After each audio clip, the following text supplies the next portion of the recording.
आप सबको नमस्कार दोस्तों। आई होप कि आप सब बहुत अच्छे होंगे। जुहू ने जब से अपना नाम पॉपुलर करना शुरू कर दिया, यहाँ पर कई देशों को मिर्ची लगने स्टार्ट हो गया है।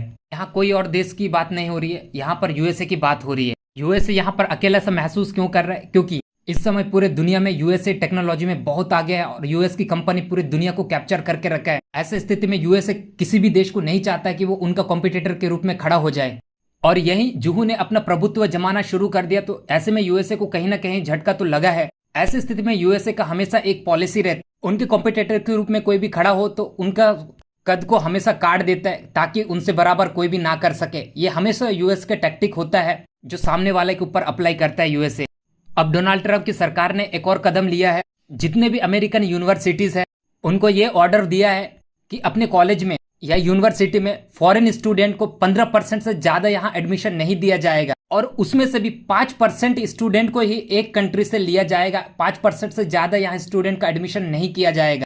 यदि कोई भी यूनिवर्सिटी हमारे इस आज्ञा को नहीं मानेगा या इस रूल्स को फॉलो नहीं करेगा, उनको हम सेंट्रल फंडिंग नहीं देंगे। इट मीन्स अमेरिका सरकार ने हर साल एजुकेशन के लिए स्कूल हो, कॉलेजेस हो, उनको बहुत सारे फंडिंग देता है और ताकि ये एजुकेशन के फील्ड में और भी आगे बढ़े और एजुकेशन की और भी ज्यादा ग्रोथ हो। तो वही वाली फंडिंग के डोनाल्ड ट्रंप बात कर रहे हैं कि यदि कोई भी बात नहीं मानेगा तो उनको फंडिंग नहीं दिया जाएगा, सेंटर से फंडिंग नहीं मिलेगी। और इसमें से भी 9 यूनिवर्सिटी को टारगेट किया गया है और ये यूनिवर्सिटी बड़ी बड़ी यूनिवर्सिटी है जो वेल नोन है और सबसे ज्यादा यहाँ पर फॉरेन स्टूडेंट्स जाके पढ़ाई करते हैं अपनी स्टडीज। और यहाँ पर यूएसए में पढ़ने वाले स्टूडेंट्स की बात किया जाए तो पूरे वर्ल्ड से सबसे ज्यादा चाइना से यहाँ पर स्टूडेंट पढ़ते हैं। उसके बाद इंडिया से यहाँ पर पढ़ा जाता है स्टूडेंट, या अपने हायर स्टडी के लिए इंडिया से सबसे ज्यादा यहाँ पर जाते हैं आफ्टर चाइना के बाद।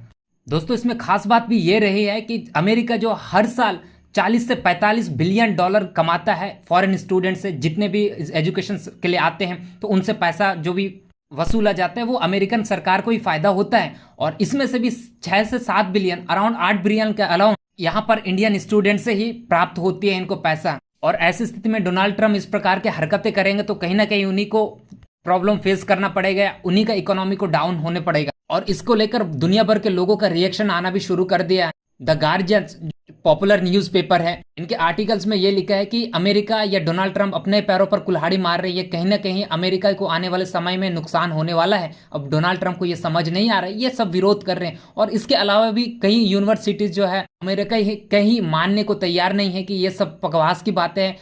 यदि हम इस प्रकार के रिस्ट्रिक्शंस लगा लेंगे तो बहुत ज़्यादा हमें प्रॉब्लम फेस करना पड़ेगा। हमें जो यूनिवर्सिटी में जो पैसा आती है वो फॉरेन स्टूडेंट से ही हमें पैसा मिलता है। यदि इस प्रकार भी अब डोनाल्ड ट्रंप हमारे ऊपर रिस्ट्रिक्शंस करेंगे, आज्ञा देंगे तो हमें बहुत ज़्यादा प्रॉब्लम होगा। हम मानने को तैयार नहीं है।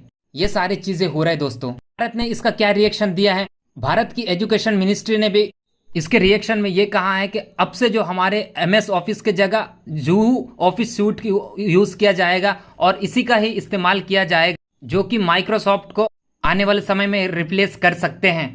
और इसका बहुत ज़्यादा रिएक्शन भी देखने को मिल रहा है दोस्तों। अब भारतीय यूजर्स ने भी बहुत ज़्यादा बढ़ चढ़ कर जुहू को इस्तेमाल कर रहे हैं हर जगह। तो ये काफ़ी आने वाले समय में प्रॉफिटेबल होने वाला है भारत के लिए और अमेरिका को कहीं ना कहीं नुकसान होने वाला है। तो अमेरिका इसलिए इस प्रकार के स्टेप्स ले रहा है। तो यही सब बातें दोस्तों, आप इस मुद्दे पर क्या समझते हैं? अपने कॉमेंट्स बता सकते हैं। मिलते हैं नेक्स्ट वीडियो में। Thank you.